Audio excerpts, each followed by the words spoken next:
Now that President Biden and former President Donald Trump have clinched the nominations of the Democratic and Republican Party, respectively, many people are looking back through American history to see if there are examples that are similar to this. And there are not very many.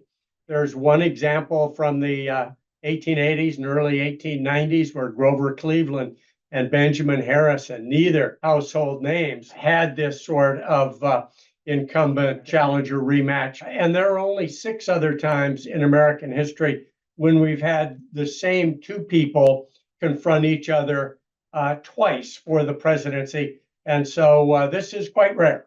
You can imagine if you've tasted time in the White House or come very, very close, it is a taste you never forget, a lust that never goes away. And so you tend to try again, oftentimes twice, more than twice. And so you think about people like Thomas Jefferson, who authored the Declaration of Independence, lauded in his own time, contested for the presidency in 1796, and won it in 1800. And then he saw his neighbors, James Madison and James Monroe, win it. And so that kind of satisfaction, winning it yourself and passing it on to your successors, is very, very rare. Much more common is John Quincy Adams, Andrew Jackson, where John Quincy Adams, as the son of John Adams, expects to be president.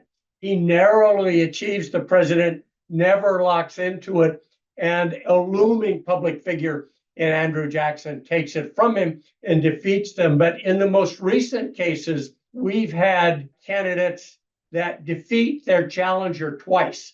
Eisenhower in the 1950s is a great example of that. He ran twice against the widely respected Governor Adlai Stevenson, beat him soundly both times because he was the Supreme Commander, Allied Forces Europe in World War II. And so we'll go through a particular example of a second contest between 2 men. This may be the least uplifting of the examples that we've had a chance to talk a little bit about, but we'll see over the next 8 months now that we have our candidates.